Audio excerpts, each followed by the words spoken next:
அஸ்ஸலாமு அலைக்கும், welcome back my channel. இந்த விலாகில் நம்ம என்ன பார்க்க போகிறோன்னா, 1/2 kg டீ கேக் ஹோம் மெத்தடில் எப்படி செய்யுதுன்னு பார்ப்போம். வாங்க வீடியோக்குள்ளே போகலாம். ஃபஸ்ட்டு பார்த்திங்கன்னா, டீ கேக்கு நம்ம 1/2 kg டீ கேக்குக்கு நான் 3 முட்டை எடுத்திருக்கேன்.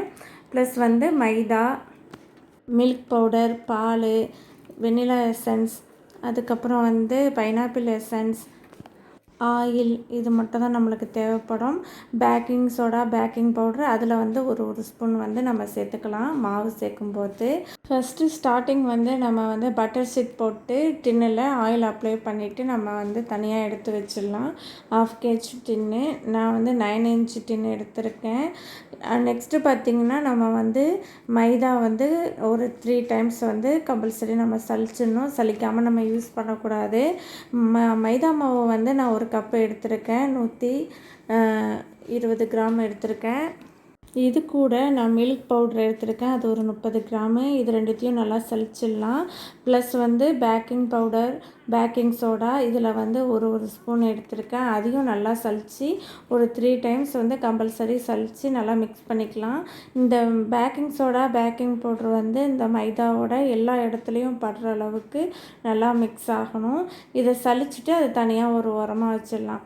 1/2 kgக்கு 4 முட்டை 3 முட்டை யூஸ் பண்ணலாம். நான் 3 முட்டை தான் எடுத்திருக்கேன். அதில் ஒயிட் தனியாக, எல்லோ தனியாக நம்ம கம்பல்சரி பிரிச்சிடணும். அப்போ தான் நம்மளுக்கு கேக்கு நல்லா சாஃப்டாக வரும். இப்போ 3 முட்டை நான் 1/2 kgக்கு எடுத்து தனியாக, ஒயிட் தனியாக ஒன்று ஒன்றா நான் எடுத்திருக்கேன். ஓடு இல்லாமல் நம்ம இந்த முட்டையை அகற்றிக்கலாம். கேக்கெலாம் ரொம்ப ஈஸி தான். நம்மளுக்கு செஞ்சுட்டே இருந்தால் அதோட மெத்தடு நம்மளுக்கு ஈஸியாக வந்துடும். ஃபஸ்ட்டு நம்ம பயப்படுவோம். நெக்ஸ்ட்டு இதுதான் அப்படின்னு சொல்லிட்டு நம்ம துணிஞ்சு செஞ்சிடலாம். ஸ்டார்டிங் மட்டும் தான் நம்மளுக்கு கொஞ்சம் தயக்கமாக இருக்கும். அதுக்கப்புறம் ஸ்டார்டிங் சக்ஸஸ் ஆகும், ஃபஸ்ட்டு தோல்வியும் கொடுக்கும். சப்போஸ் தோல்வியே இருந்தாலும் நம்ம நெக்ஸ்ட்டு கண்டிப்பாக ட்ரை பண்ணணும். அப்போ தான் நம்மளுக்கு டீ கேக்காக இருக்கட்டும், பேக்கரி ஸ்டைலில் நிறையா வெண்ணிலா கேக்காக இருக்கட்டும், எல்லாமே நம்மளுக்கு சக்ஸஸ் கொடுக்கும். ஃபஸ்ட்டு கொஞ்சம் ஒரு சில இது நம்ம மறந்துருப்போம், இல்லாட்டி ஓவர் மிக்ஸ் கொடுத்துருப்போம், இல்லாட்டி ஏதோ ஒரு குக் பண்ணியிருக்கலாம், ஓவர் ஹையில் குக் பண்ணியிருந்துருக்கலாம்.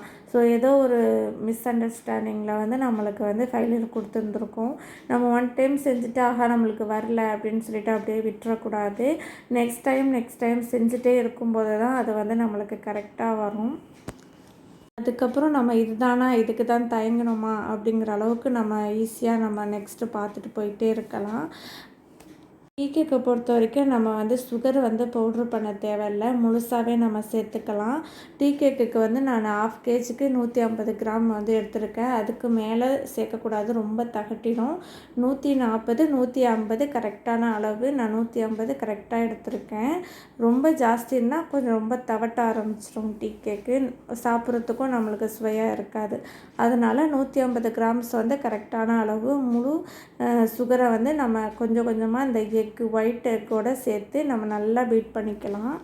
ஃபைனலாக நம்ம எக்கு சுகரும் பீட் பண்ணும்போது இந்த அளவுக்கு வந்துடும் நம்மளுக்கு. நெக்ஸ்ட்டு பார்த்திங்கன்னா, இந்த எக் ஸ்மெல் இல்லாமல் இருக்கிறதுக்கு வெண்ணிலா எசன்ஸு ப்ளஸ் பைனாப்பிள் எசன்ஸ், கட்டாயம் பைனாப்பிள் எசன்ஸு இந்த டீ கேக்கில் இருக்கணும். அப்போ தான் பேக்கரி ஸ்டைலில் நம்மளுக்கு டீ கேக்கு சாப்பிட்றதுக்கு சுவையாக இருக்கும். இந்த எசன்ஸ்லாம் சேர்த்ததுக்கு அப்புறமா நம்ம 2 minutes மட்டும் லைட்டாக பீட் பண்ணால் போதும், ஓவர் பீட் வேணாம். நம்ம இதுக்கப்புறம் ஆயில் அப்ளை பண்ணாலும் ரொம்ப ஓவர் மிக்ஸ்டு இருக்கக்கூடாது. ஆயிலெலாம் அப்ளை பண்ணால் 2 minutesக்கு அப்புறம் நம்ம ஆஃப் பண்ணிடணும். பீட் பண்ணுறத ஹேண்டால் தான் நம்ம கையால் தான் நம்ம இது பண்ணிக்கணும்.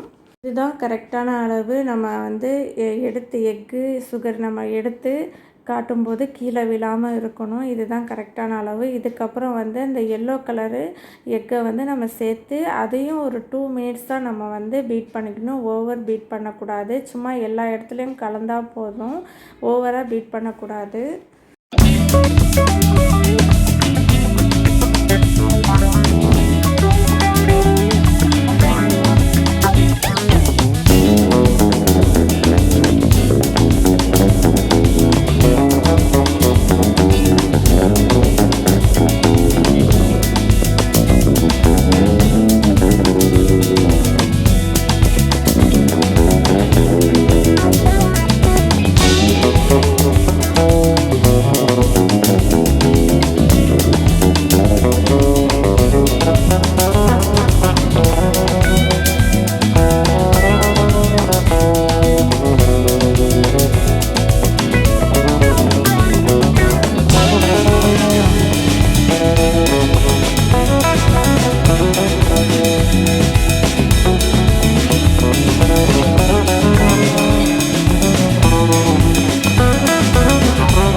சலிச்சு வச்சுருந்த மைதாவை கொஞ்சம் கொஞ்சமாக ஒரு 3 பேட்ச் 4 பேட்சாக நம்ம சேர்த்து நல்லா நம்ம மிக்ஸ் பண்ணிக்கலாம்.